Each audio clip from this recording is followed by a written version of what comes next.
Westfield Elementary School, main office. A sterile room with motivational posters and the principal's awards displayed prominently. Rain patters against the windows on this Tuesday afternoon. Marcus Williams sits uncomfortably on a plastic chair, his construction work clothes still dusty from the job site. His calloused hands fidget with his hard hat as he waits. Across from him, Principal Catherine Morrison reviews papers with theatrical importance, her perfectly manicured nails tapping the desk. Principal Morrison, looking up with disdain. "Mr. Williams, I've called you here because your daughter Emma has been problematic lately. Her homework is consistently late, her clothes are—" Pauses, looking him up and down. "Inappropriate for our school standards." Marcus, quietly. "Ma'am, I work double shifts to keep us afloat since my wife passed.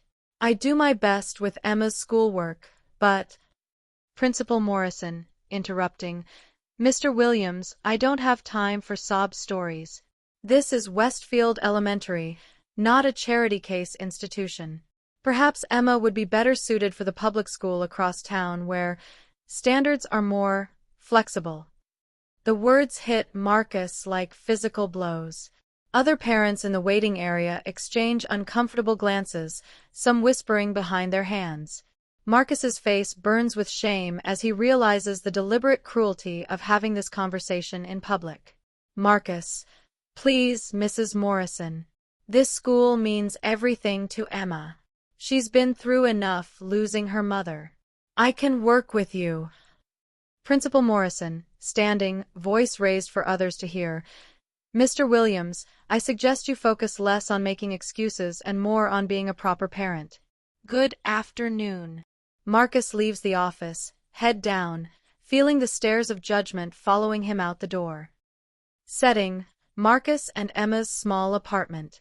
The living room doubles as his makeshift office, with construction blueprints scattered across a folding table. The space is clean but sparse, with mismatched furniture and Emma's artwork taped to the refrigerator. Emma sits at the kitchen table, struggling with math homework while Marcus heats up canned soup for dinner. The 8-year-old's face is scrunched in concentration, eraser shavings scattered around her paper.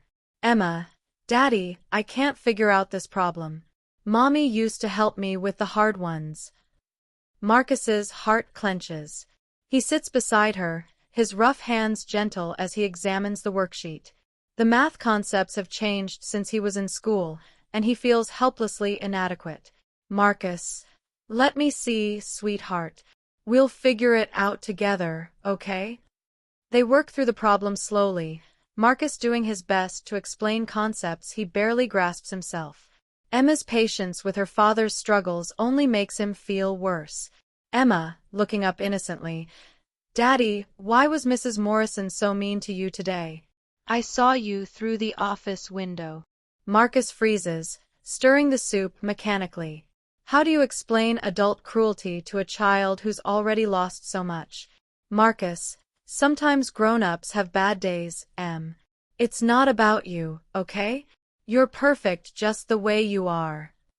Emma, but what if she's right? What if I don't belong at Westfield? Marcus, kneeling to her eye level.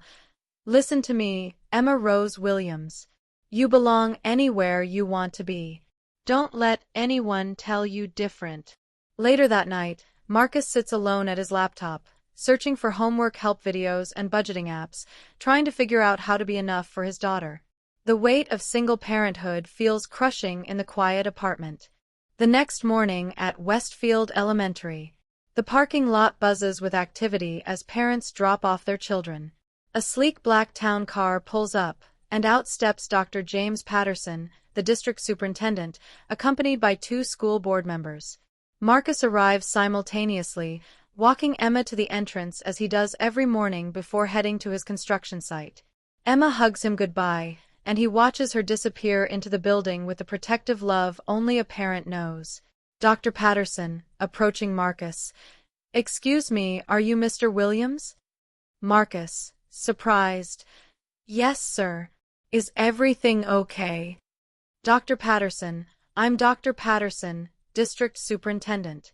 I received some concerning reports about yesterday's meeting with Mrs. Morrison. Would you mind walking with me? As they walk toward the school entrance, Dr. Patterson explains that his own daughter attends Westfield, and she came home upset about witnessing the mean lady being horrible to Emma's daddy. Dr. Patterson, my daughter Sophie is in Emma's class. She told me Emma cried during reading time yesterday, said her daddy was sad because the principal was mean to him.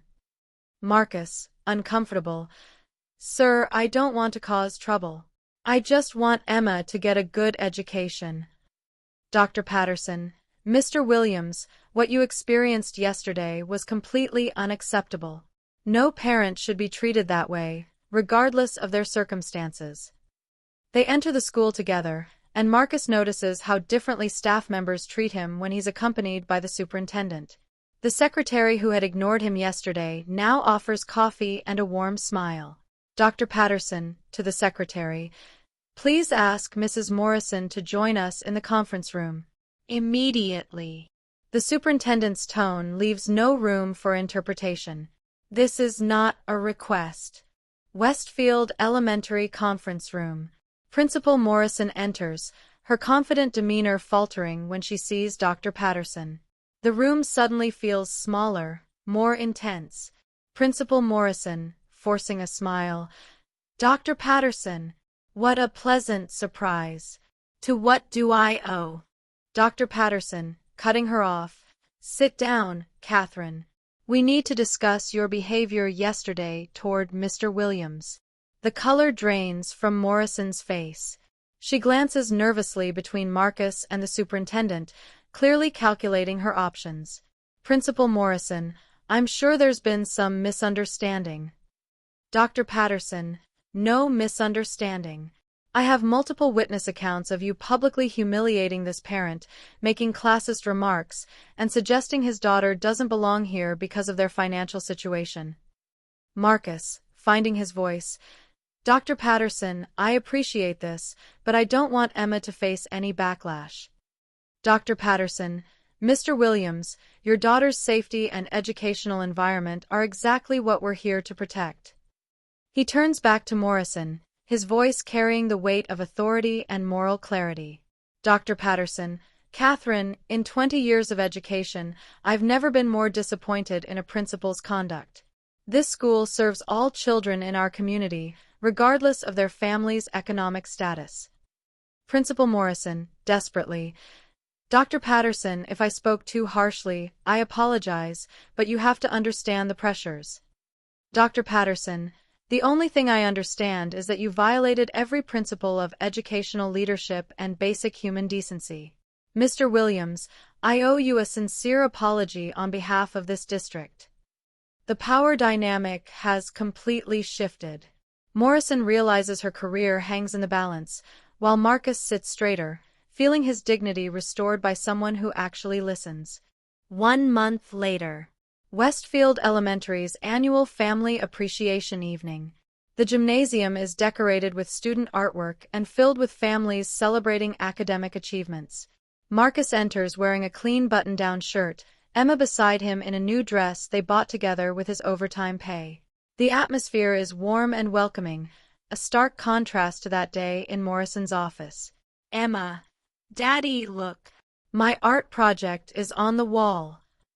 They walk over to see Emma's drawing, a construction worker and a little girl holding hands under a rainbow, with My Hero Daddy written in careful 8-year-old handwriting.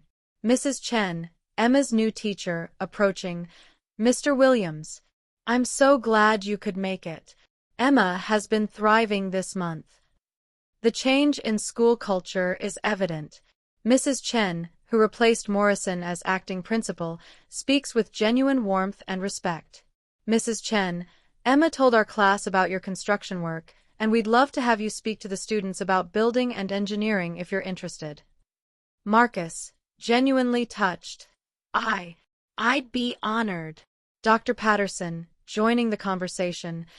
Mr. Williams, perfect timing. I wanted you to meet someone.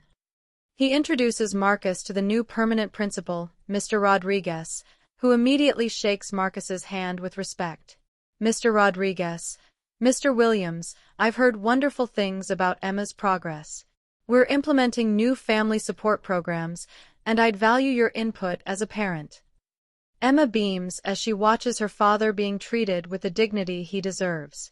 Other parents approach throughout the evening, some apologizing for their silence that day in Morrison's office, others simply welcoming Marcus into the school community. Emma, tugging on Marcus's sleeve. Daddy, Mrs. Chen says I'm reading above grade level now. Marcus, kneeling to hug her. That's because you're brilliant, Em. Just like your mama always said. Emma, and because you help me every night, even when you're tired from work. As the evening winds down, Marcus reflects on how dramatically things have changed. Emma now participates eagerly in school activities, her confidence restored. The school has become a true community for their small family. Dr. Patterson, approaching as they prepare to leave. Mr. Williams, thank you for speaking up. Your courage helped us identify and address a serious problem.